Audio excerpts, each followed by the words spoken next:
group of people presenting tonight. So we're a quick run through what we're doing. We're having a quick catch up from the PHN. We're then going over to hear about the latest update from Associate Professor Nick Woods on COVID. And then we've got a group of people who are on the ground actually running vaccine clinics. So we're really going to try and get some down and serious nuts and bolts to this, how you actually roll out some of these vaccine clinics. So I'm Margot Woods. I'm a GP in the Inner West in Rozelle, and I'm here just to introduce everybody. So first of all, over to the PHN. We're going to have a quick catch up from Brendan Goodger. Sorry about that. So I thought I'd give you a bit of an overview of the vaccination rollout here in our Central and Eastern Sydney PHN. But first of all, a bit of a national perspective. So far, we've had about, go back to the previous slide here, about 10 million, about 10.47 million doses that have been delivered of COVID-19 vaccines. And of that, about 175,000 have been delivered really in the last 24 hours. In terms of the COVID vaccine doses, that's made up of about 5.9 million. And of that, you can see there in New South Wales, we're accounting for about just a bit over 1.2 million doses. And that's about 23,000 doses a day. Now, obviously, we need to increase that, but that's the current rate at the moment. And just to note too that of the 10 million doses, about half are being delivered in primary care. And that's really important because what that signifies is the importance of primary care in really assisting and boosting the national COVID vaccination efforts. We might go to the next slide now. Thank you for that. And this graph simply displays to you the different components of our vaccination efforts. And so you can see there in the light blue that most of the vaccination efforts have been through general practice or through general practice respiratory clinics. And the group in the middle is those vaccinations that are occurring in residential aged care facilities. And of course, the jurisdictions through the mass vaccination clinics are steadily building up momentum now. And you can see them in the bottom part of the graph. And they really are contributing enormously to our vaccination efforts here in Central Eastern Sydney PHN. So if we look at in terms of the primary care vaccinations by state, you can see that New South Wales is leading the pack. We have about 1.7 million vaccinations that have been delivered, or about 7,500 or 7,300 in the last 24 hours. So, and again, I've mentioned before that just over half of the vaccinations have been delivered by primary care in Australia, and I've emphasised the importance of that. We might just turn, so that's a bit of a national overview. We might just turn now to what's specifically happening in our region. So as of 18th of July, we had about 458,000 doses of COVID-19 vaccine administered in our region. And of that, about 49% is Astrazeneca and 51% is Pfizer. And, you know, we're hoping to increase the uptake of Astrazeneca, but also understanding too there are some concerns around vaccine hesitancy. In the last week also, we've had an additional nearly 46,000 doses of COVID-19 vaccine administered, and that number is steadily increasing. And really, in part because of the what's happening with COVID in our community at the moment, we've seen really higher numbers of vaccinations, particularly over the last 3 weeks. And based on our best estimation, we think that about 16% of total vaccine doses required have been administered to people living in the Sespen region. So there's still a long way to go before we get to 80 or 90% of our population vaccinated. In terms of this, really, I won't spend too much time on this, but really it shows you the total cumulative doses of COVID-19 vaccines that have been delivered. And I've made reference here to the 458,000 doses. And you can see here the relative contributions of both Pfizer and Astrazeneca. We might go to the next slide. So what this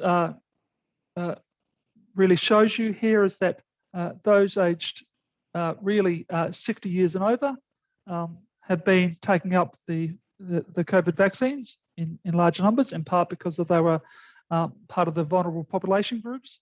And so you can see there that those aged 80 years and over, 32.8% of that group have been vaccinated. Nowhere near enough, and we hope that's obviously increasing. And also those aged 70 to 80 years, 34.1%. Well, again, we need to really boost those vaccination rates for those higher age groups. Why don't you turn to the next slide? In terms of aged care facilities, we've certainly spent quite a lot of time on this. And we've got about 161 residential aged care facilities in our region. And they have all completed, or been offered rather, both doses for consenting residents. What we're doing at the moment is doing top-up roving vaccination clinics for those ROCFs. And also general practice has also been asked to prioritise aged care workers for vaccination. We know that about 25 or 30% of aged care workers have been vaccinated, but the vaccination for aged care workers is now mandatory. It'll be mandatory by September the 17th. And so, again, we are working with vaccination providers to really try and boost up the number of aged care workers who get vaccinated. And, we've got between now and September the 17th. So there's a lot of work to be done. And by aged care workers, I'm referring to both volunteers, but also allied health, and also maintenance and administration. The cooks, the cleaners, the gardeners, those kinds of workers as well. But importantly, it does include volunteers and also general practice as well, GPs who may attend. So the roving clinic started about 3 weeks ago in our region. They are still continuing. And then we're looking at other options in which we can provide to ensure that staff get access to vaccinations. I'll just turn to the next slide. So far we've got about 366 general practices who are participating in the COVID-19 vaccination rollout. We had 85 commits in June or July, and we've got 126 practices currently approved to administer the Pfizer vaccine. And 40% of those who applied have been approved for a July start. So what we are seeing is two things really. We're seeing more practices are being approved to take part in the national vaccination efforts in our region. And importantly, those practices who are participating are getting access to more vaccines. But clearly though, there have been some supply issues in terms of Pfizer.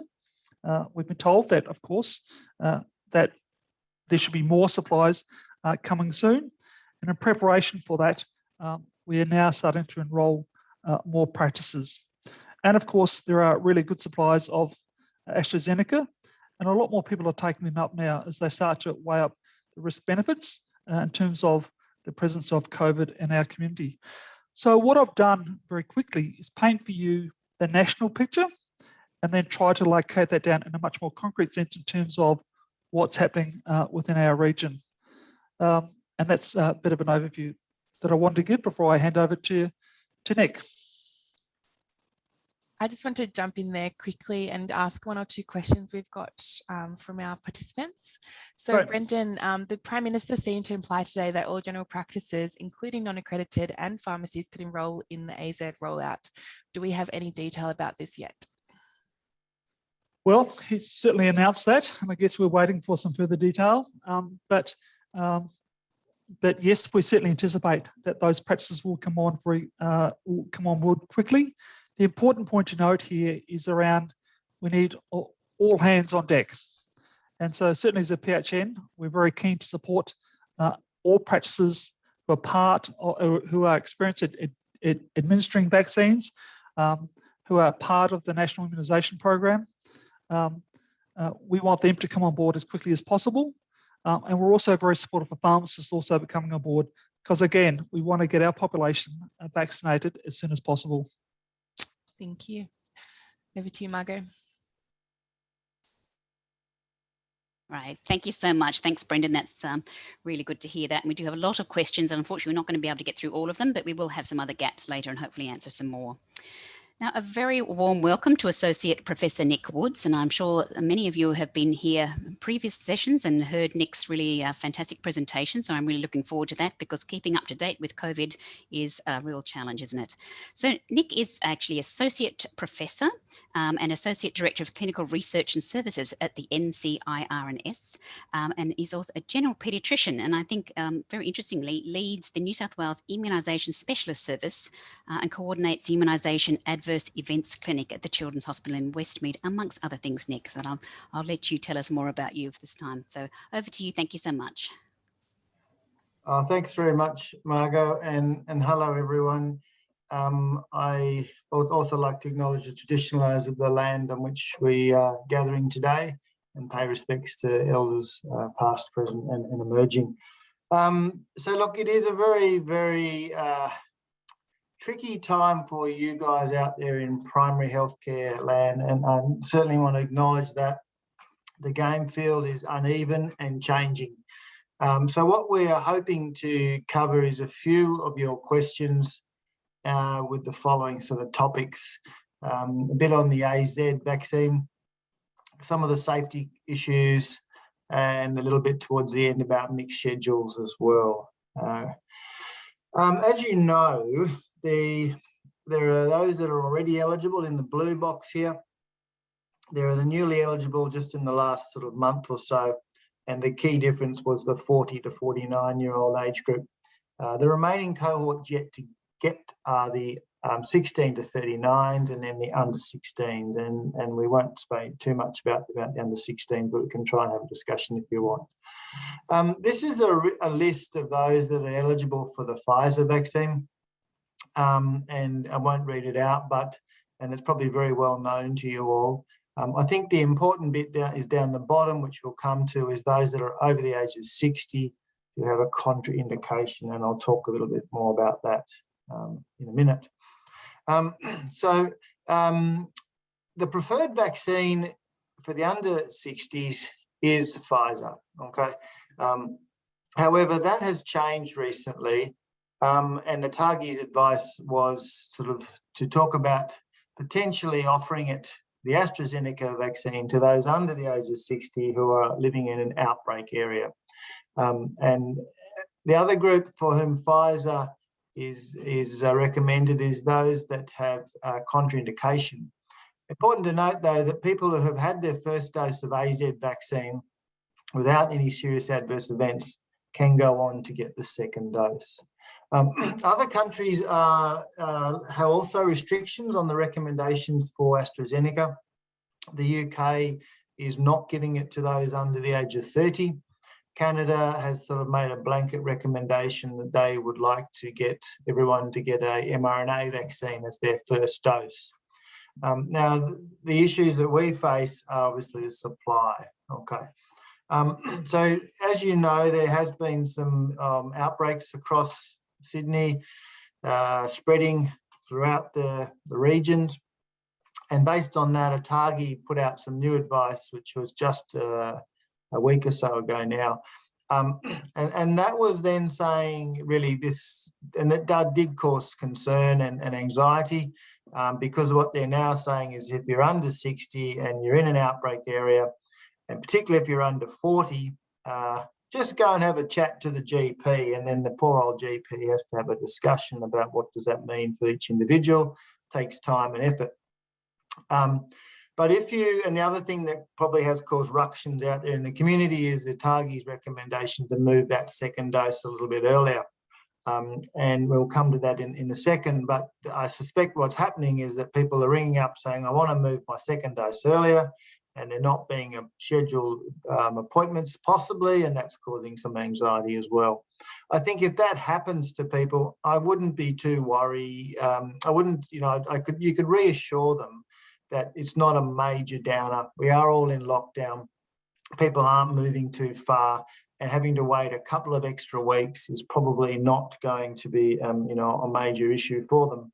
The question obviously comes is, what's the impact on vaccine efficacy?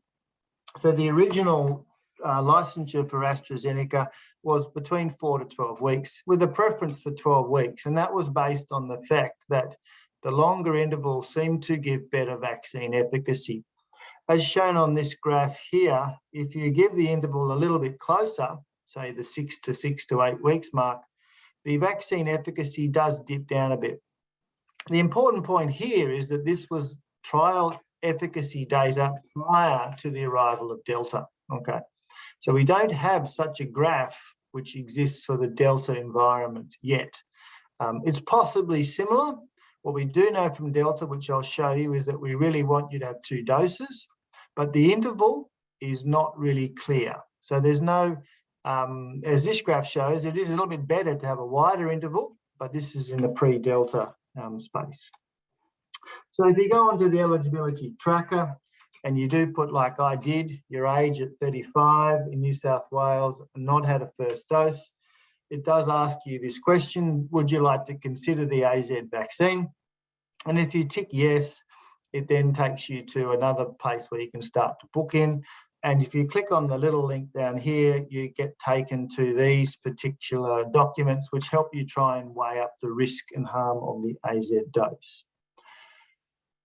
So the other thing that is existing out there, which you've probably seen, is the recommendation for an alternate vaccine form, which is available from the Ministry of Health. And this is people are turning up to, I suspect, to your GPs, having had these things ticked, and then we can have perhaps a discussion about how you deal with that. But the important part really is this one, and this is unfortunately for which there is no standard answer for every situation. I saw in the discussions that we got beforehand, someone asked a very good question. What do I say to someone aged 35 who has no medical comorbidities, and should I say go and get the Astrazeneca vaccine? Okay. What I think the approach would be, and as I said, there's no standard correct answer to this, because for each individual person, it's something that they have to do their own risk-benefit analysis. So what they need to know, and this is where it's easy for a target to say, go and talk to the GP, but what I think that person needs to know is to have some understanding of the efficacy, to understand the contraindications to the dose of Astrazeneca, which we've shown you before, to understand that they need to have 2 doses, ideally in the current environment, somewhere between 6 to 12 weeks, probably more in the 8-week area. The vaccine efficacy will be around about 60 to 80% against severe disease, okay? You can show them the AUSVAC safety website, show them the side effect profile that they will get on that website. There's some lovely graphs there that they can have a look at, the common side effects like the headache, the fatigue, the fever, etc. We can show you the TTS risk, which I'll show you in a second. The important point to note here is that because we stopped recommending Astrazeneca in the under 50s and then the under 60s, the data in that age group is not as robust, okay, as it is in the older age group. The other option for them not to get the Astrazeneca is to say, well, you can wait for the Pfizer. The problem with that argument is that it is uncertain as to when you're going to get a booking because the supply is uncertain.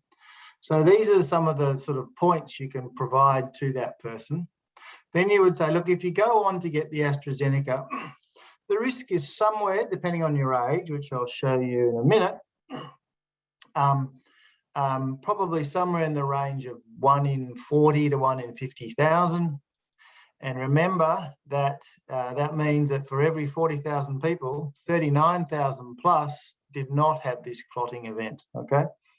That if you do get it, the types of things that you might experience for a TTS, I'll explain them to you. And if you do get those, then you need to either come back and see me or go straight to the hospital, okay? So that's one approach, and I'm sure that's what you probably, I'm telling you something you probably already knew, but unfortunately there is no sort of, you know, an answer that suits every person's individual condition. Some might be looking after elderly relatives, some might be, you know, working as a teacher in a school for disabled children, etc. You know, there's a whole range of individual concerns that come into their own risk-benefit decision-making. There is some nice data available on the New South Wales Health website. This is an interactive map. So if you actually hover over these little areas, you'll see the number of cases that have been locally acquired. So you can try and contextualize it to where that person lives. In terms of TTS, there are these, this document here, which is weighing up potential risks and benefits, has some data on it. This is the sort of bottom line so far. It's somewhere in that, you know, 1 in 50,000 mark in the over 50s. There is a lot higher risk in the 40 to 49. You can see it's 5 per 100,000, which gets down to 1 in 20,000 risk. The data in the 18 to 40-year-olds is not as strong or as robust because there just haven't been as many doses given in that environment, okay? So you can show them that. What people make the figures, I'm not really sure, and it depends on their literacy, etc. This is the other problem, that this was announced today, 2 further cases of people below 50 from the clotting after the Astrazeneca.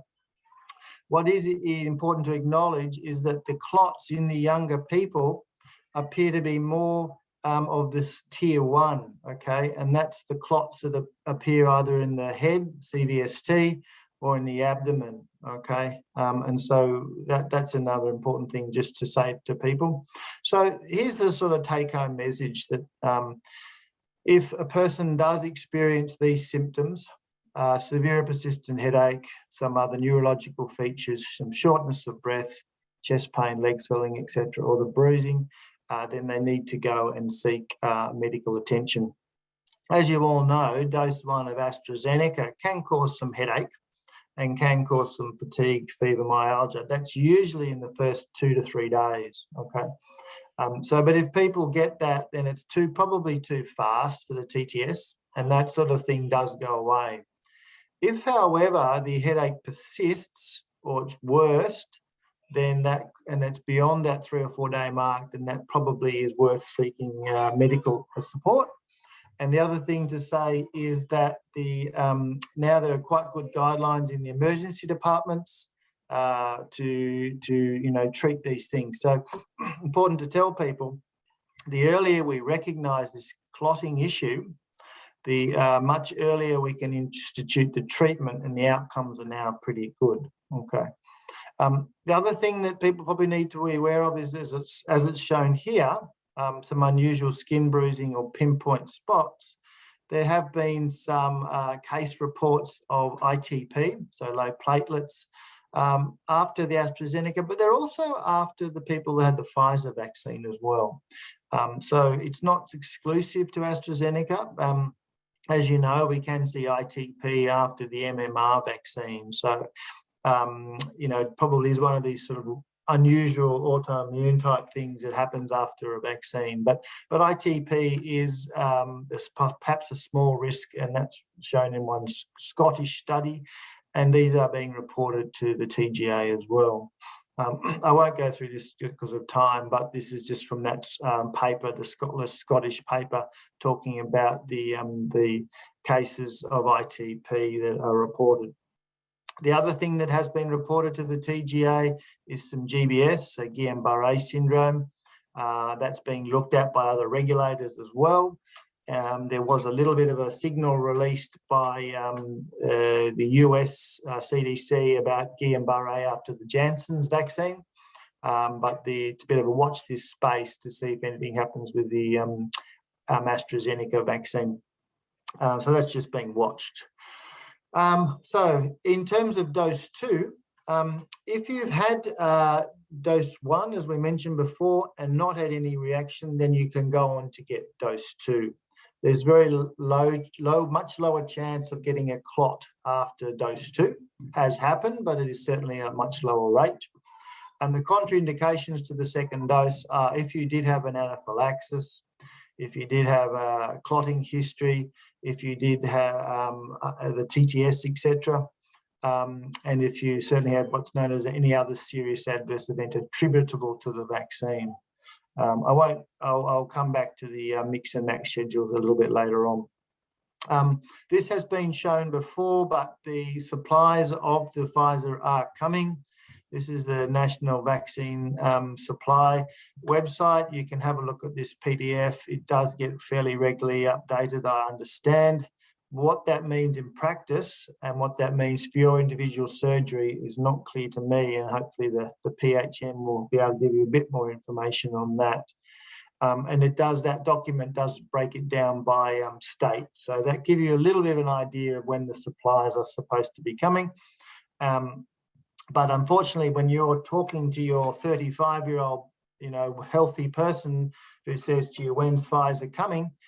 Because I want to put that into my risk-benefit decision-making process. At the moment, as far as I understand, there's no really good answer to that. And that does make it very, very tricky. So just on the Pfizer, one of the things that we wanted to sort of highlight for Pfizer is that there are the common side effects like the injection site pain, headache, fatigue, etc. But there is also a little bit of a signal which has come out of the US and the Israel for myocarditis and pericarditis. And as you know, this is an inflammation of either the heart muscle or the pericardium. And the types of symptoms that it results in are some shortness of breath, some fatigue, some heart palpitations, chest pain, etc. People need to be sort of warned about this as a side effect.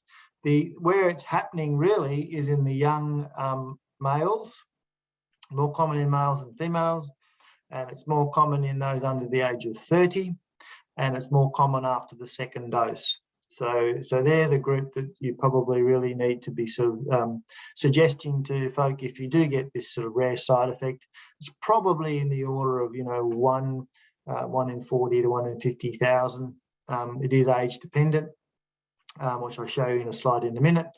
But it's going to happen, if it's going to happen, a bit more commonly after dose 2, and it'll happen somewhere in the sort of couple of days after to a couple of weeks after.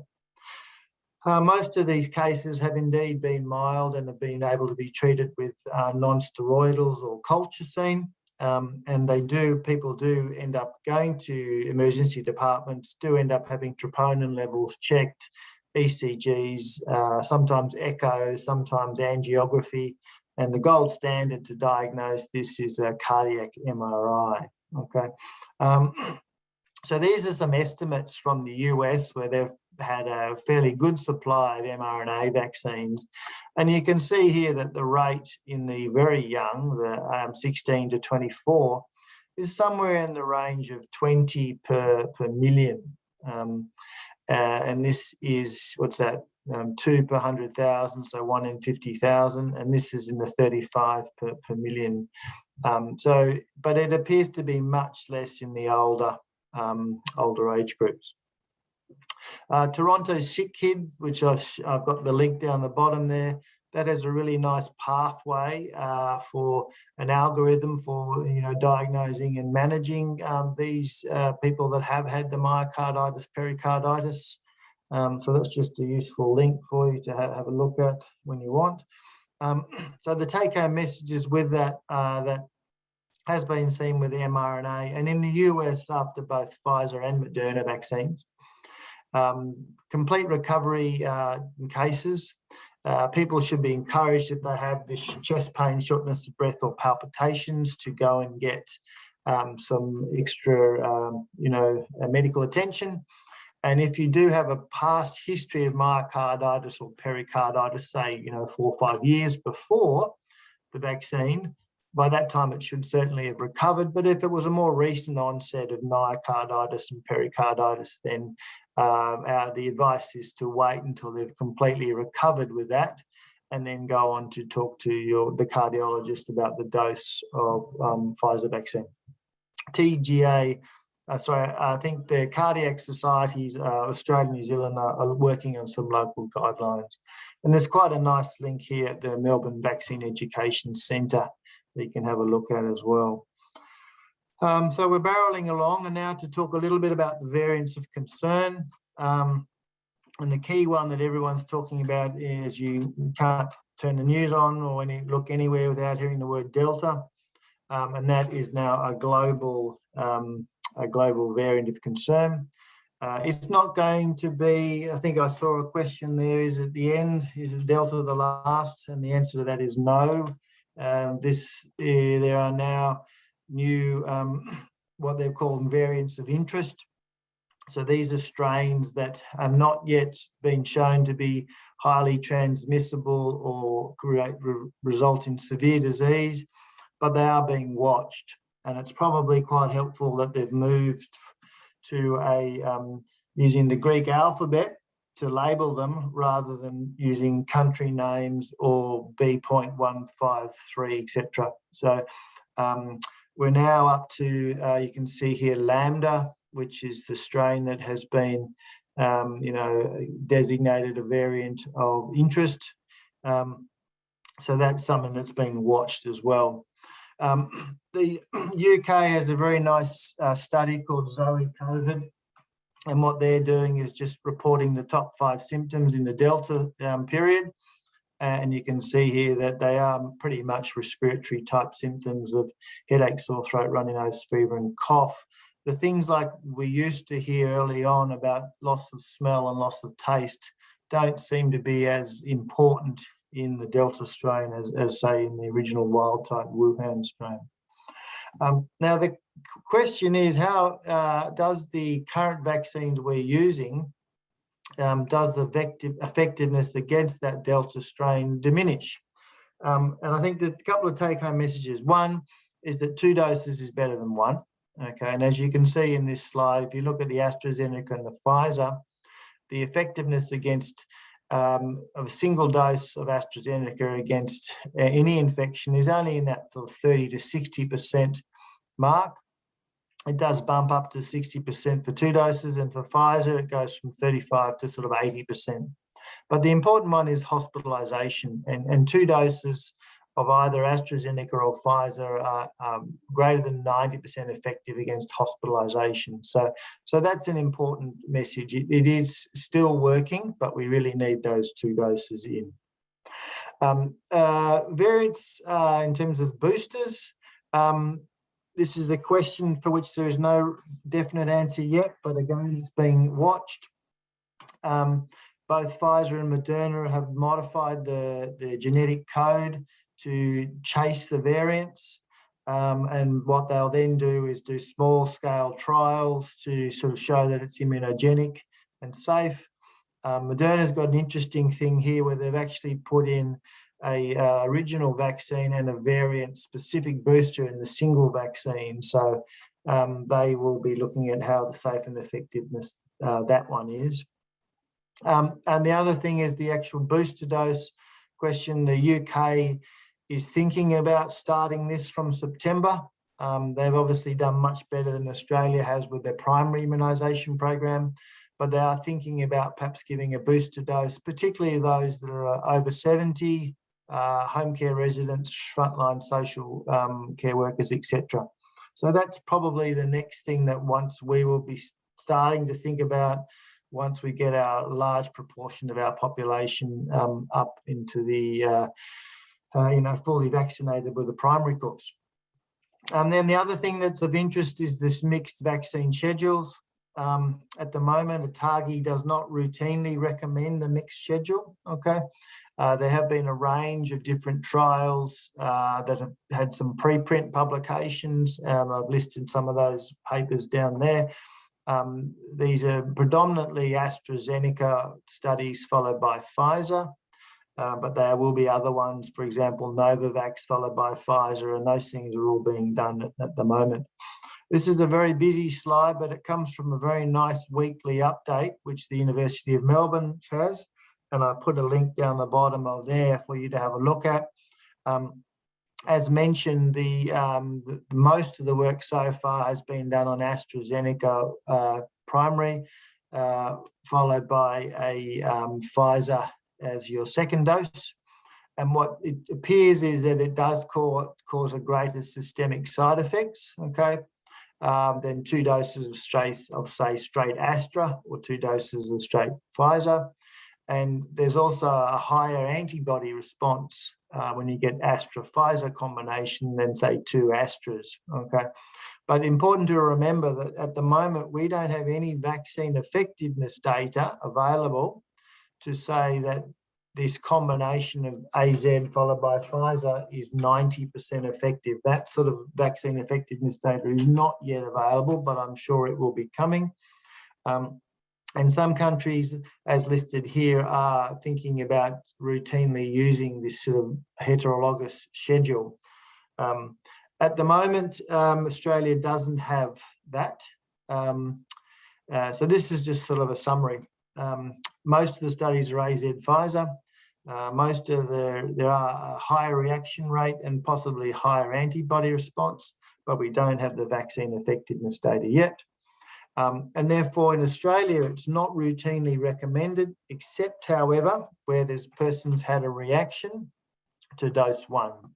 And therefore you can go on to give them a mixed schedule when they've had an adverse event, significant adverse event, such as a CVST or a TTS or a definite anaphylaxis, etc., for change the vaccine platform there. I won't spend too much time on this, but in terms of pregnant women, Pfizer is the preferred vaccine for them. If a pregnant woman has already had the first dose of Astrazeneca vaccine, it is preferred that they do shift to Pfizer for dose 2, okay? And we don't have as much data on the Astrazeneca in pregnancy as we do with the Pfizer, okay? But having said that, the mixed schedule efficacy, there's not as much data on that either for pregnant women. So for a newly pregnant woman who's never had a vaccine, start with Pfizer and try and get 2 doses in while she's pregnant. Here's a few questions just to sort of finish off with.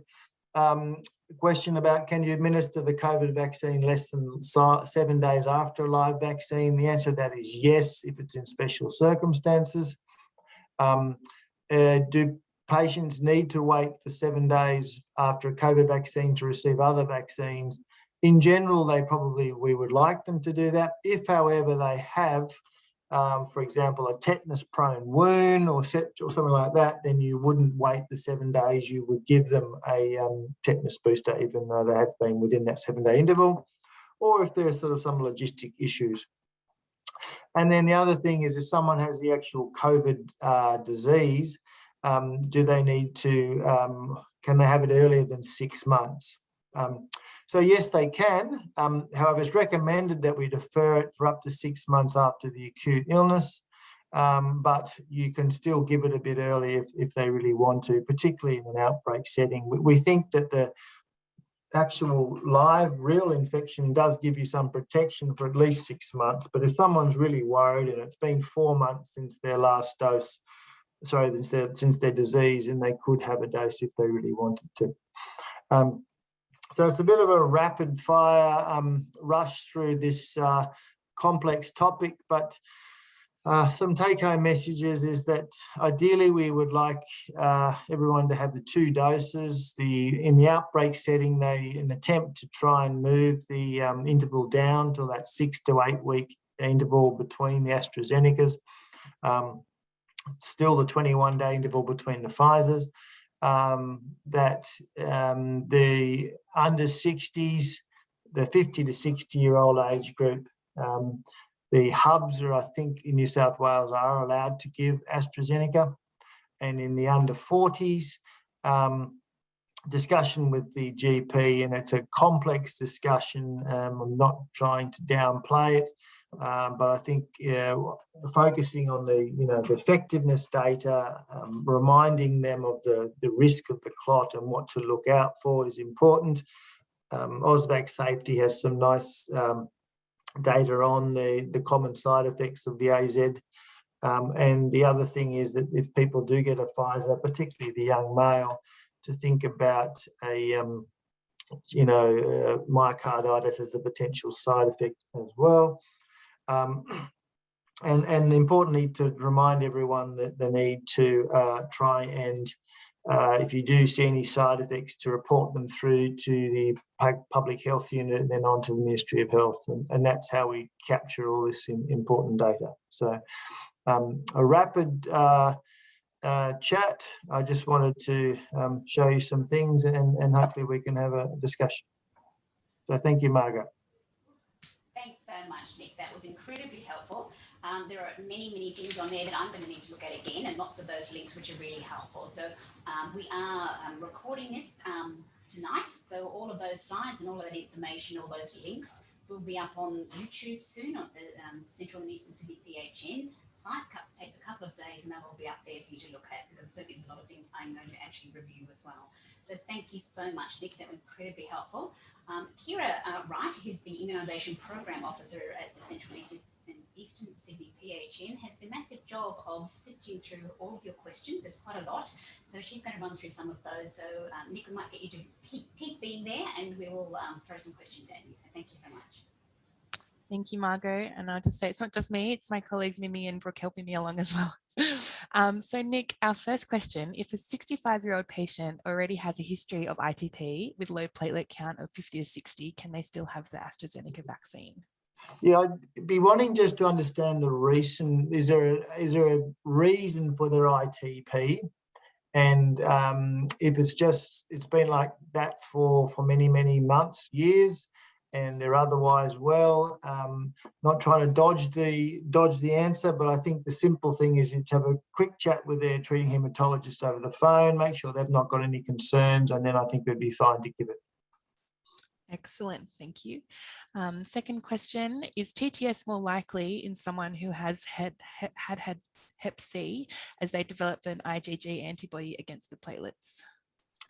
I don't know the answer to that one. We might take that one on notice. I haven't seen that come across the sort of international literature, or certainly from the THANS, the Thrombosis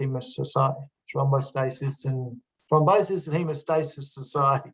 So I might take that one on notice, and then I do chat regularly to the THANS group, so I might ask them. Yeah. Excellent. So next one, other than the 4 listed side of reasons for not getting the Astrazeneca or previous anaphylaxis, are there any other serious side effects that could come into consideration? That's the question that's causing our NCIRS Immunisation Service a lot of discussion. So other things that you might want to think about are things, obviously GBS, Guillain-Barré syndrome would be one. Bell's palsy would be another one to think about. More significant events like the encephalomyelitis, we've had a couple of those reported through. But you know it is tricky, and it is certainly something that patients say, look, I had this vaccine, I felt rotten for 3 or 4 days, and it was such significant that I couldn't work. That is certainly a significant reaction, but it's not one that we would say it's a contraindication, if that makes sense. So some people have even had a degree of headache, myalgia, such that they've had a couple of hours in ED getting some rehydration and some pain relief, and had a scan to show they've not got any central clot or anything. TTS has been ruled out. And then they've gone on to make a good recovery. Again, that's not a contraindication to the AZ vaccine. So it's a bit of a catch-all phrase from the ATAGI group, and it is hard to work out in practice. But I think if you're at all concerned whether it meets that definition of other serious attributable vaccine or adverse event, then email us at the NCIRS service, and we can, try and give you some extra thoughts. Great, thanks. And then a follow-up to that, if a patient is eligible for Pfizer as their second dose after first dose Astrazeneca, how long should they wait between doses? Yeah, so the interval is somewhere between 4 to 12 weeks. Excellent. Yep. Can you co-administer COVID-19 vaccine with other medications such as B12, iron infusion, etc.? You probably can, but if it's the first time they're getting those things, it'd probably be best to separate them from a little bit of while. The main reason is that if they do have a side effect, then it's hard to work out which one is was it the iron or something else that caused that. So it's probably just easy for me to say, but it might be better to just separate them in time if it's possible. Great. What do you recommend for patients who have had previous anaphylaxis to other vaccines? Hard to answer that specifically, but depending which one it was, and if there was a common component such as the polysorbate 80 or the PEG. So what we do when we get asked that question is we try and tease out which vaccines it was. And if there's a common thing, then we will think a bit harder on that. But it's really dependent on if you can tease out which vaccine was the offending one. Mm-hmm. Okay, one in relation to Pfizer, why are the cardiac side effects not widely publicised and no mention in the Pfizer questions or consenting? Yeah, I think it will. I suspect it will be. I think predominantly because it's in younger males and it's the under 30-year-olds. And as you know, we haven't really opened up the Pfizer program to a large number of that younger age group. It will be coming, but certainly the US have given hundreds of millions of doses, and they haven't had I think I showed you the numbers there. 20 per million. It's not as catastrophic as some of the TTS cases. They might nearly all make a good recovery. And it's a newly recognised side effect. So I suspect it will gain more traction if and when in Australia we start to get some publicised cases that have been a bit more severe. It's on the TGA's radar, and I suspect when we move into that younger age group, it will become a much more get more publicity. Excellent. I think with one more for the moment, let's see how we go. Is there any data on the booster doses from overseas about having 2 doses of Astrazeneca and then following up with a Pfizer booster? Yeah, so that's coming, and there's no real data yet. So probably what would be an ideal thing is that you have your 2 primary, whatever you have, and then you get boosted with the variant that is sort of circulating. And if the mRNA companies are clever enough, they might be like the flu vaccine, be able to put in a couple of strains. And so it could well be that down the track we have an annual or a 6-monthly booster of a variant style vaccine. But there is some immunogenicity and safety data appearing in small numbers. Most of the studies are waiting at least 4 months after people have completed that primary course. So that does take a bit of time for people, particularly mainly in the Northern Hemisphere, if they finish their primary course in sort of, let's say March, then that's coming up to, 4 months in interval before we can start giving the boosters. So it will emerge in the next 6 months. Great. And probably the question on everyone's lips, as the Delta variant continues to spread in a low but persistent rate in our Sydney community, should we be advising our young, socially active patients to get the Astrazeneca vaccine to help prevent the spread of disease for our vulnerable people? Yeah, and I tried to answer this one in a way that acknowledging it's not simple at all, and most patients really want you to tell them what to do. Well, not most, but some patients will often say to you when you go through your whole spiel, they say, "So what do you think I should do, doc?" And I think in this environment, you probably do. It's again probably a cop out, but you have to leave it up to the patient to make the decision. And it does depend a lot on the literacy of the patient. You know, here's what we know about the risks. Here's what we know about the nasty side effect, the clotting risk.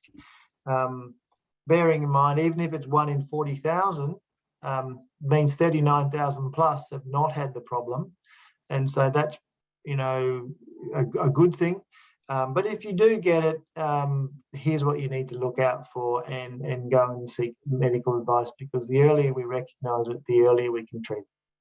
So it's a roundabout answer to a complex problem, and I think it is very difficult for the GPs, but trying to sort of explain some of what we know about the safety, the nasty side effects, and what to look out for will hopefully be enough for people to say, well, you know, based on what you said, I'm going to go and get the vaccine because I'm living in a hot zone area and I really don't want to get COVID. Mm-hmm. Great. And I guess we'll just take 1 or 2 more questions. So has there been any death related to the myocarditis, pericarditis as a Pfizer side effect reported in the overseas data? Not that I have heard, no, I'm not aware of any. Excellent. And one last one, also a bit of NCIRS promotion. Where can GPs go for clinical questions relating to the COVID vaccine about individual patient? Yeah, so there is a phone number, 1-800-NCIRS. Now, to be completely honest, that phone line has been pretty much run off its feet. And so if you do ring it up, you'll probably be given a message which says either leave your name or email us. And maybe I'll give you guys the email. I should have put it in the talk, but rest assured, if you do send an email, we have 3 staff specialists manning the emails all day, every day. So they do reply to your emails very quickly. So don't be put off by the fact that you've been asked to leave an email, because we will get back to you very swiftly. Excellent. I think we'll leave the Q&A there. Any others we'll try and answer on the chat or in our follow-up email. Oh, there you go. Lauren Dalton put the link to the email. I'll just find, I think it's SCHN dash. Let me just find it and I'll put it in the link as well. Thanks so much, Kira. We might see you again in a minute after some of the other talks. Nick, that was fantastic. I really, really appreciate that and all the work that you're doing there. And that's such a great resource for us as GPs, because when we go, so ask your GP, we really do need someone else that we can ask. I really, really appreciate that. So thank you so much. All right. Well, come to a really an interesting part of the night. So I'm really, really excited to this part, because we've actually got, I'm going to say, 3 heroes on the ground actually giving the vaccines out there in the community. So this is the part of the night we're hoping to share some tips, how do people actually run these clinics. And I must admit, at our practice, it feels like a bit of a military operation, because it is so complicated to get this all right. So we've got 3 people. So maybe you'd all like to put your cameras on. And we're really just wanting to know a little bit about the workflow and how things are going. Thank you, welcome very much. So we've got Akash Goyal, who's from Kingsgrove Medical Centre. Now, Akash is a solo GP, so you are a serious hero. No practice nurse, yet you're actually giving Astrazeneca vaccines. So we might actually ask you to give us some tips. How do you do it, Ash? Sure. Well, thank you for the introduction, Margot. So I am a solo GP at Kingsgrove Medical Centre in Beverly Hills, and I'm in an area where there are a number of older solo GPs who are not involved in the vaccination program, and as such, I sat down with them when the Expressions of Interest campaign started and got their views on how we could kind of at least provide patients with the option of having this vaccine administered in the community. And we came to a point of agreement whereby they were happy for me to do that at my practice. And so the way we've essentially run the clinics is at 2 hourly intervals during the week, 4 days a week, and then one Saturday session between 1 and 2:30. We take in 10 appointments per session, and patients come in pre-registered, and they're asked to fill out a consent form. It has required some practice admin training, and it has been a work in progress in terms of just managing both patient expectations and also the workflow of the practice day to day. And we essentially just book patients. They come in, we make sure the consent's been gone through. New patients, we require them to have a copy of their past medical history, which I review with the patients, administer the vaccine, and then we've got a separate number of consulting rooms where they sit for 15 minutes and they're reviewed at the 15-minute mark. They're given a appointment for their booster shot, and we do have automatic recall systems in place as well. So there's a process of checks and balances. We do have one reception staff member who is the primary point of contact 3 days a week for all vaccine related matters. So I guess that's how the clinic runs.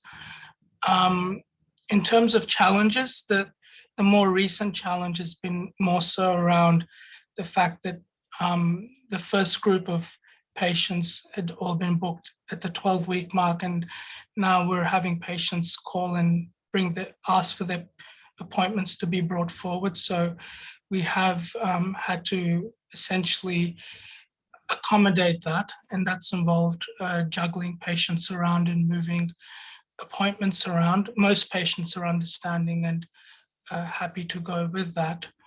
I think that leads to one of the salient issues or challenges, and that's just being agile in terms of how you're running the clinic, how you're providing that care, and also how you're managing patient expectations. So that's it in kind of a short summary. In terms of key learnings, I think the interesting thing is you talk to a lot of patients and they have certainly a preference for having their immunizations done in the community. A lot of them, if you spend time going through the consent form process and the pros and cons of vaccination, feel a lot more comfortable around the whole vaccination program. And in fact, a lot of them go off and tell their friends, and we've had a number of new patients to the practice who've just come in for vaccinations because a neighbor or a friend had a vaccine at the practice. So I think just from a health perspective point of view, or from a public health point of view, if you get your processes down pat, it really does give a positive message and kind of really does address a lot of the issues around vaccine hesitancy.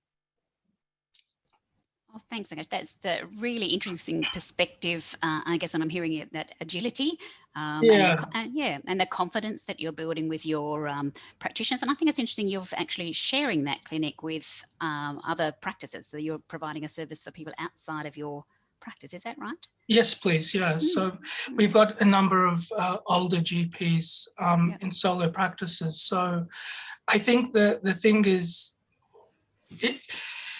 if you view this as something that you're trying to provide to the community and you're creating as few road humps to access, I think a lot of the frustrations that I hear from patients who want to get vaccinated and may well have a preference towards a vaccine is really access. And if you provide access, consent, and kind of allow for an informed decision-making process, then I think that it kind of speaks to higher immunization rates, higher vaccination rates, and less vaccine hesitancy.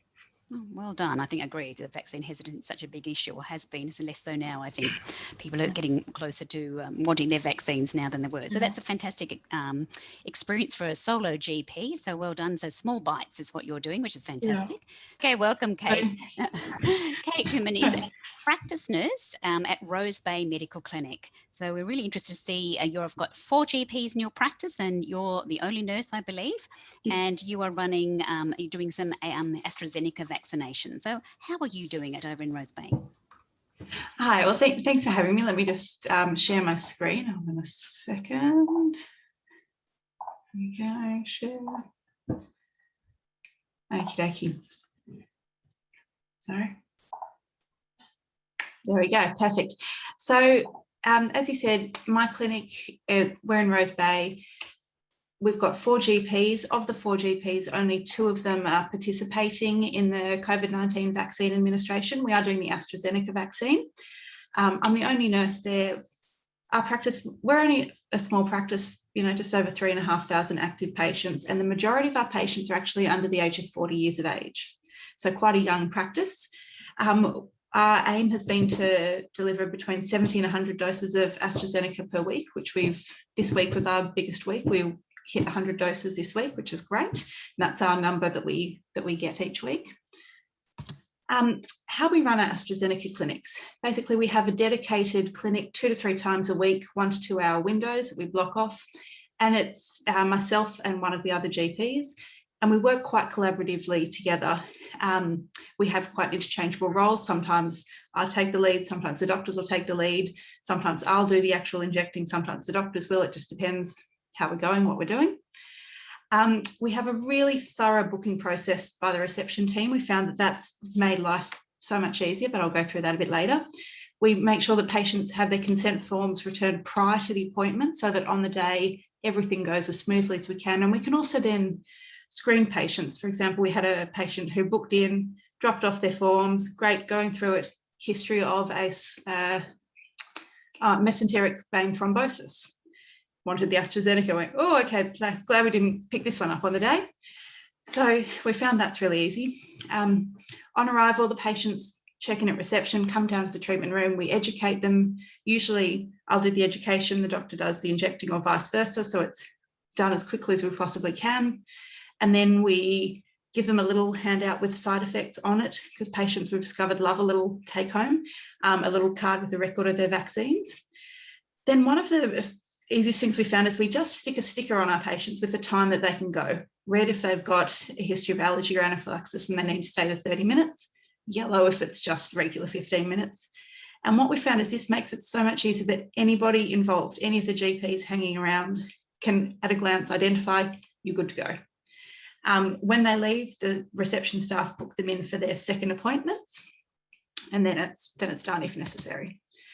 We have a whole host of things for the reception staff on how to book patients in. I know a lot of practices aren't seeing new patients for the COVID vaccines, but we've decided whoever we can vaccinate, we're happy to. So we have a whole thing of making sure, putting the onus back on the patient. They've got to send through all their patient history, etc., prior to before. And the reception staff really do quite an amazing, thorough job at booking them in. We found the biggest thing is preparation is so important. I start my preparation usually a week before for particular days, just making sure we've got everyone enough patients booked in, everyone's been emailed their consent forms. Then the day before, I start with making sure we've got basically everything ready. Then the morning I get all my kidney dishes ready. I basically prep as much as I can so that as soon as the clinic starts, it's just bam, bam, bam, bam, bam, clinic finishes, everything's done. Patients aren't left waiting. It's a pandemic. Nobody wants to wait at the GPs if they can avoid it. We've got a dedicated waiting area for our patients post-vaccination. This was one of our key learnings, as we found my office is right down the very end where this chair is, and the normal patient waiting room is all the way at the other end of the corridor. And we found that having reception staff having to look out for patients that could possibly be having adverse reactions, anaphylactic reactions, just wasn't appropriate. And we were running up and down the hallways trying to get out, check on our patients, go back, inject another patient, run back out. So we've made a little waiting area in our hallway, as well as the offices directly opposite and next to mine. When they're not in use, we put patients in there as well, so that they are literally can be seen the entire time they're waiting. The other problem we've had is, it's COVID. We're trying to keep people 1.5 meters away, trying to abide by the 1 person per 4 square metre rule. So that's been quite tricky. I think we probably could vaccinate more patients in an hour if we had more space, but it is what it is. Key learnings. It's been quite a learning curve for us, as I'm sure it has been for all GPs. We've learned to double check and triple check and quadruple check everything. Don't be afraid to change things up if they're not working. Sometimes we do get a bit stuck in our ways and think, no, this is how we're doing it. This is how we agreed. But we've just learned you've just got to change. And, as you all know, the recommendations and the guidelines change so frequently with, if you're over 50, you can have it. No, if you're under 60, you can't have it, so on and so forth. So you've just got to change it. Patients love take-home paperwork. Love it. We email them all the information, and the amount of patients that say, oh, don't I have anything to take with me? So on my next slide, we've got some little cards that we give patients, and they love it. We really, at reception, when they're first booked in, remind them, this is a vaccine-only appointment. We're only for a vaccine. If you have any questions or concerns about the vaccine, please make a separate appointment with a GP. Despite this, we still have patients. I had a patient today that came and said, oh, great, while I'm here, can I have my pap smear? Despite the enormous amount of education, and it's just the poor GPs get it all the time. Oh, well, I'm here, I need a script and I needed this, and it's just reminding them, unfortunately, this is just a vaccine clinic, we'll have to come back. We've put a lot of responsibility back on the patient. At the beginning, I think we were also excited, like, yep, sure, we'll ring your GP, we'll get a past medical history sent through, bring your forms, it just was making life too hard. So now we've said, if you've had your first dose elsewhere, you need to send us through a copy of your immunisation record from the Australian Immunisation Register. And that's just for a couple of things. So we know exactly what vaccine they've had, the dose interval, etc. New patients to the practice, we have them contact their own GPs and explain they have to have a health summary sent to us prior to the appointment. Otherwise, we unfortunately can't provide immunisations. And we just have an email that we've set up as a template at reception that the girls at reception just, as soon as a patient books in, we send them an email. It's got their consent form. It's got basically a list of everything to expect in the appointment, and a bit of a reminder, it's only for a vaccine, please wear a mask, so on and so forth. The other thing we've learned is that it's not a hugely financially beneficial procedure. It's bulk billed. Our practice is a private billing clinic, and that was a bit of a hard selling point at the beginning to the practice was, it is bulk billed. It is a service to the community we have to do. And so we're trying to get through patients as quickly as we can so that we can get back to all the other things that we do in our practice, normally immunisations, seeing patients, etc. Changes that we've made.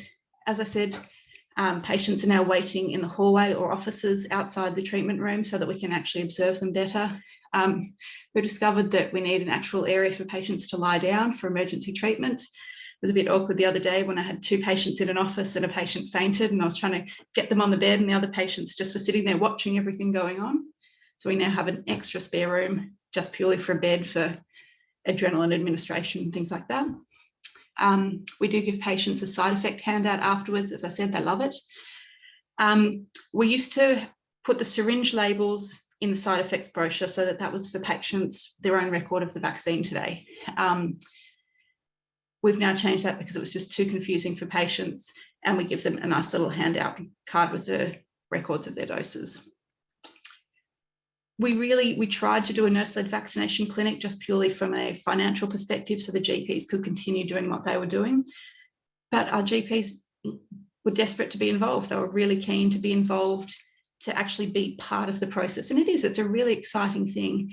And patients are actually really enjoying having a GP there. I think it gives, especially the younger people that are, under the age of 60 having the Astrazeneca, they're a bit nervous.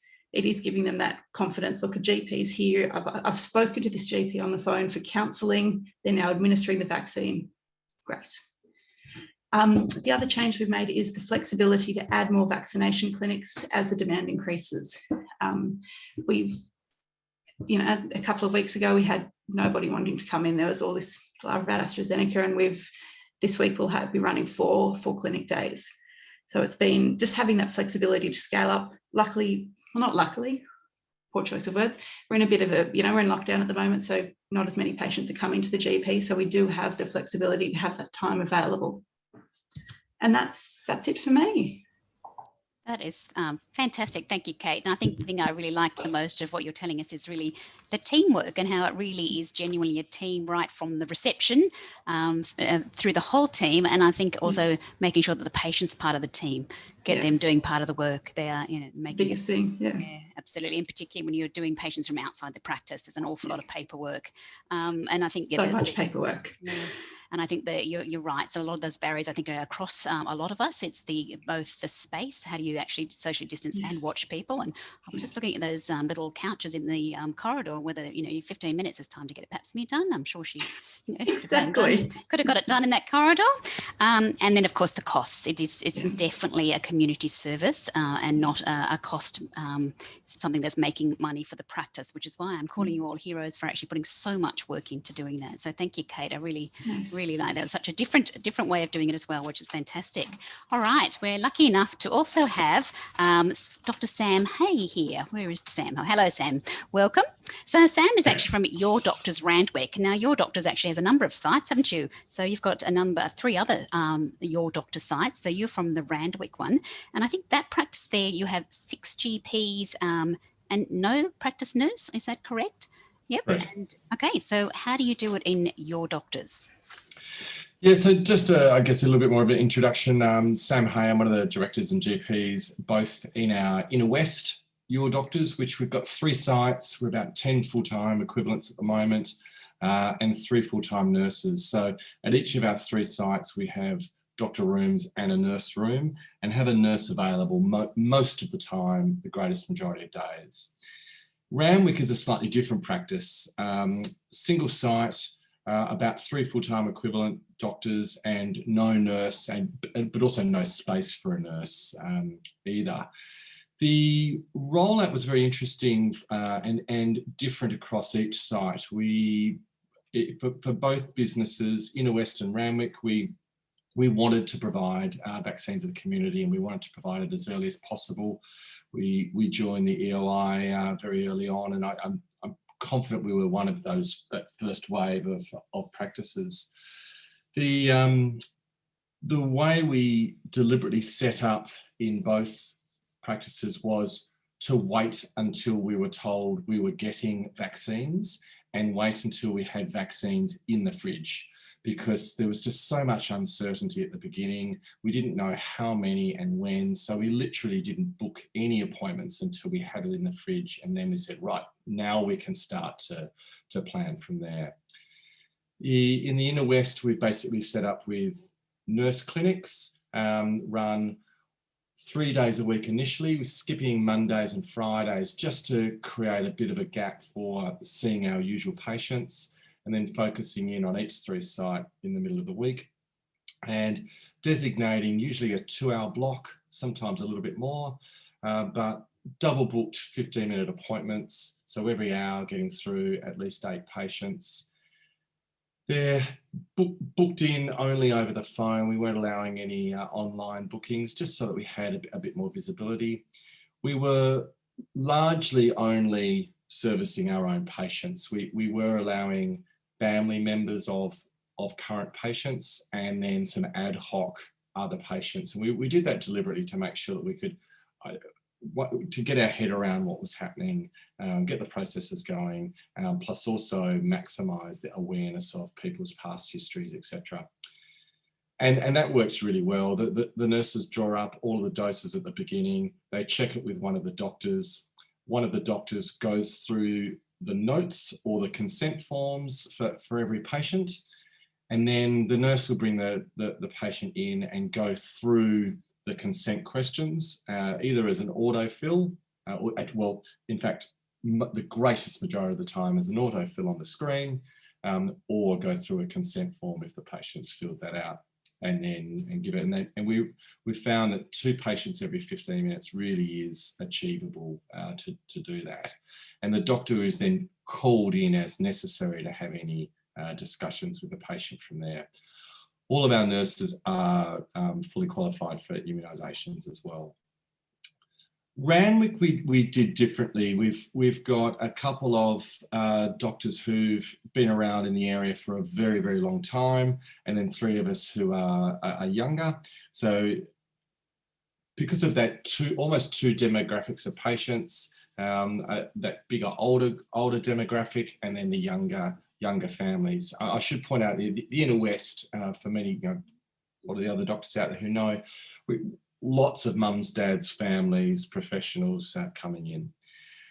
In Randwick, once again, we waited until we had the vaccines in the fridge before we even started, and we started to allocate basically 1 vial per doctor per week, effectively to start with. So we were effectively only doing 10 doses per week, and that enabled us to keep the flow, what we felt was right, the right balance between being able to see our patients and give the vaccines. Now, one of the big things I point out, especially in Randwick, was we rely on 2 utterly amazing receptionists. There's a handful of others, but 2 in particular who know the patients inside and out. They were calling up, starting with your 90s, your 80s, your 70s, to get people in. And one experience we had was, it's all well and good for the media to say we needed this many vaccines in Australia.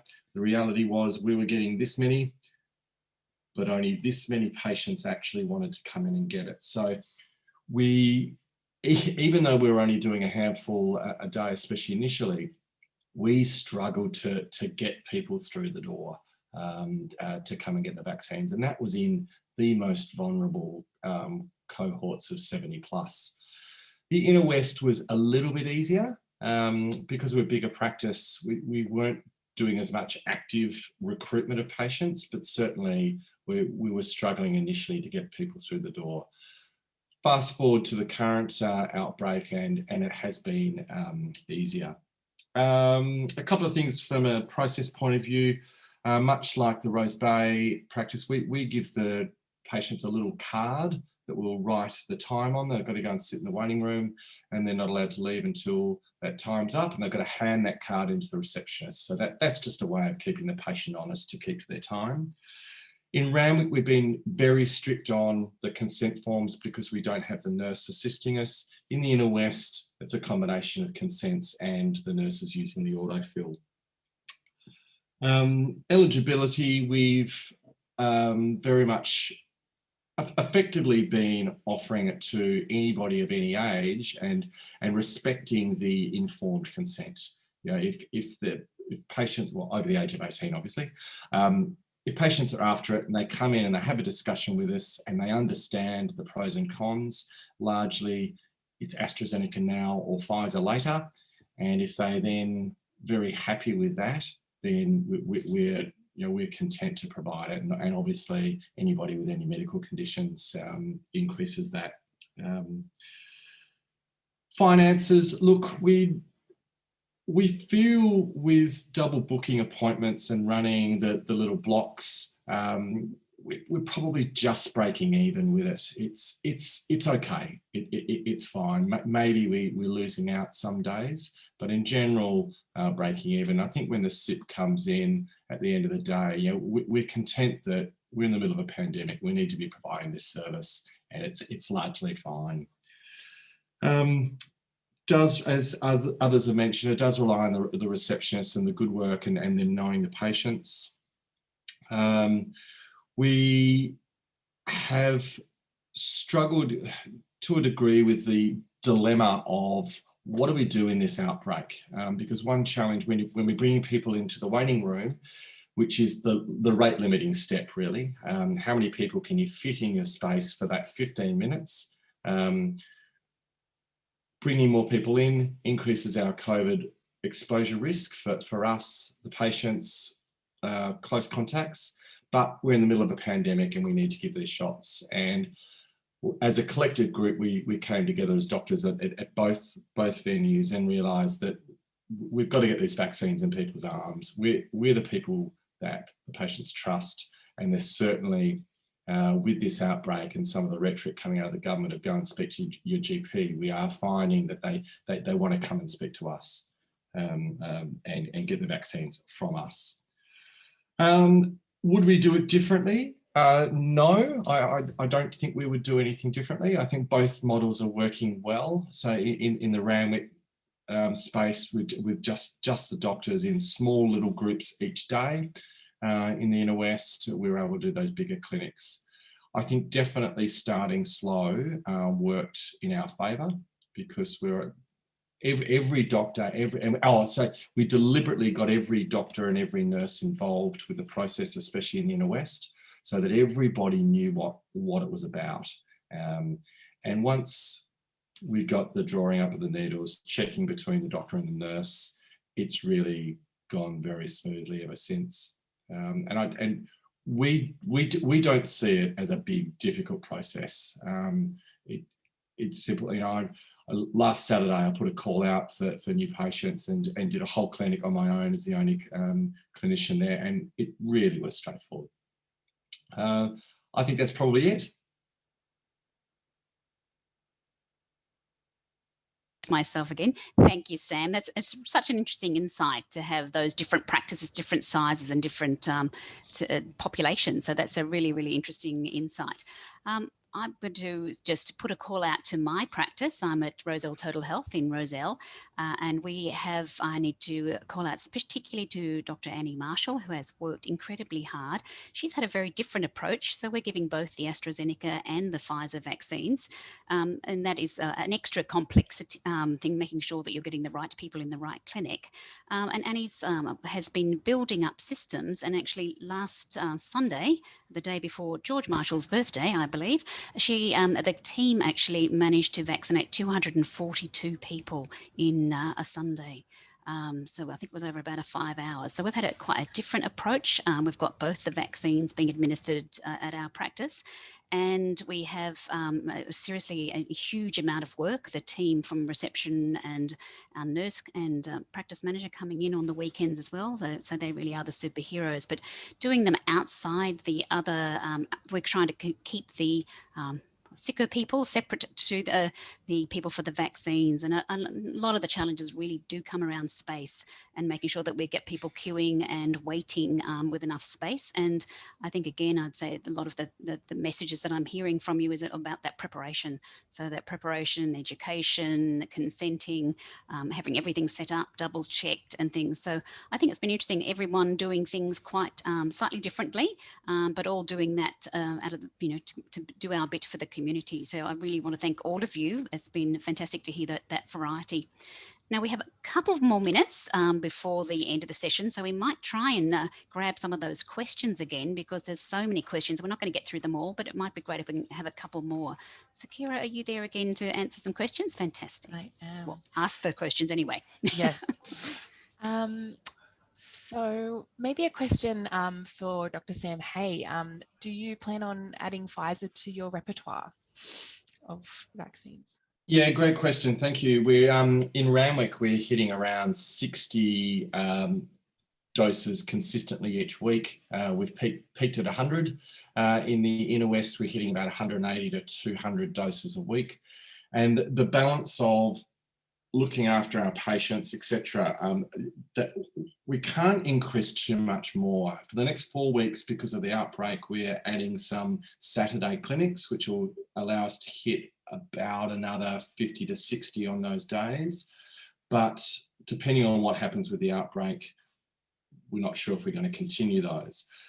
Our intent was not to do Pfizer, because we thought let's just stick with one. However, this outbreak and the number of our young patients who want to come in and get it, yes, we will do Pfizer. But once again, we would look at starting at the minimum amount, get our head around it for the first couple of weeks and build from there, which will bring in the question of, do we get rid of Astrazeneca and just do Pfizer?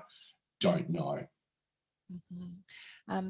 Caden, Akash, I might ask you the same question. So I'll start with you, Akash. Sure. Currently, we're just doing Astrazeneca, and we have applied for Pfizer, and that's more so to kind of widen the choice for patients in the area, what I have seen is a number of patients, younger patients, they do have some hesitancy around going to the mass vaccination clinic, just around being in a large public space for what amounts to a couple of hours and waiting. So a lot of patients are hoping, the sense that I get is they're hoping to be offered the Pfizer vaccine in the community. And being in Kingsgrove, Beverly Hills, it is very much a young, family-orientated kind of community with lots of young people. So, yes. Excellent. Just have to wait for that supply to increase. Yeah. And Kate, how's your practice plan on? Does it plan on introducing Pfizer? Yeah, so we've popped in our expression of interest for Pfizer. As Sam said, it is trying to find that balance between still having enough time to see patients, and judging by the amount of phone calls we get every single day asking if we've got the Pfizer, I think we probably will run into a little trouble with that. So our plan is the two GPs and myself have agreed that if we do get the Pfizer for the first little while we're implementing it, we will come in and do some extra hours just so that we still can actually provide those essential services to our patients, and we're not cutting even further down on the time that we actually have spare apart from the Astrazeneca. Excellent. Great. Nick, if you're still there, I might ask you a question. What vaccine is preferred for a 70-year-old with multiple allergies to various antibiotics, and including anaphylaxis? Look, again, it's hard to answer without the specifics, but if there's no sort of common component, and that's really the polysorbate, which I don't think we've had people with amoxicillin, Keflex allergies, and that's been fine. Go ahead and give it. But I think it's just a little bit looking at the, what do you call it, the PI, the product information, just to see what the ingredients are. So that's sort of a summary, I suppose. Yeah, great. This one's about eligibility, so I'm not sure how much you can say over it, but do GPs have some discretion to give Pfizer to patients who are not currently eligible? For example, a 38-year-old childcare director, patient with the high BMI, about to travel overseas to a hotspot. What are the consequences if we don't strictly follow eligibility criteria? I don't know the consequences, but I think you can get away with it because you're trying to protect the person.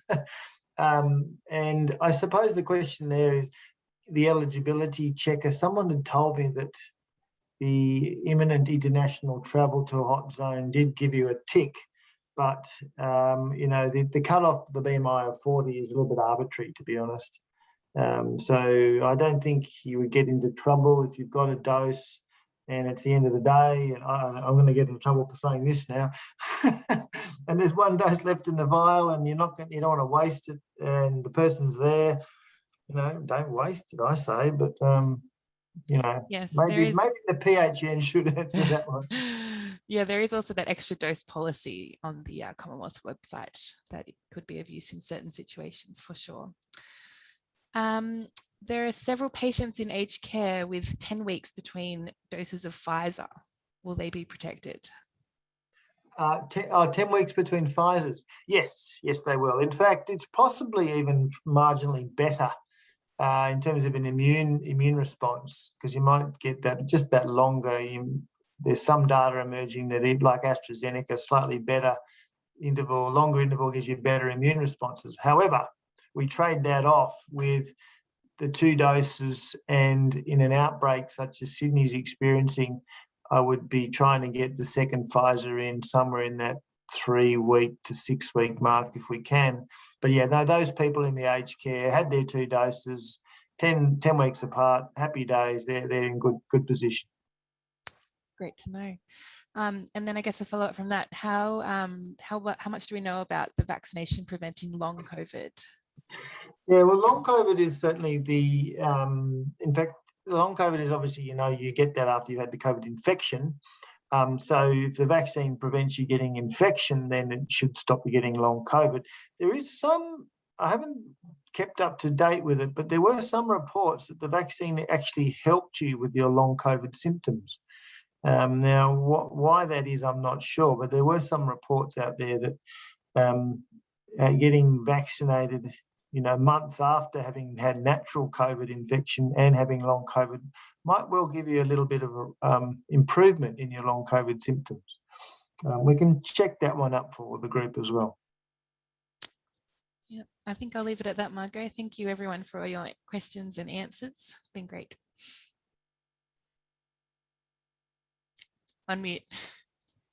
I'm not hitting that button properly. I keep doing it, but it doesn't work. I just got to quickly add one more, Nick, if that's all right, because I just think it's a rather relevant one. So people in the Central West, so that population, should they be getting their AstraZeneca earlier, do you think? You mean Central West New South Wales? New South Wales, yes. Sorry, yes.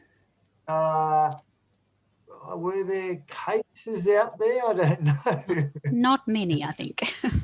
No, look, the ATAGI's sort of thinking is if you're in a non-outbreak setting, stick to that 12-week interval. Yeah. And then the question is, when does a setting become an outbreak? What number of cases makes it an outbreak? And I don't know the answer to that, I'm afraid. I think somewhere like southwestern Sydney at the moment, yes, there's 50 cases infectious in the community. Yeah, I'd be trying to push. But in Central West, once you get over the Blue Mountains, not many cases, I suspect. I haven't kept up to date with that part, but yeah, non-outbreak setting, keep it at 12 weeks. So even in lockdown, they'll pull things out there. Anyway, Thank you so much, everybody. That's been really, really valuable. So I really appreciate all of you coming along. So thank you very much. I've certainly learned things. Don't forget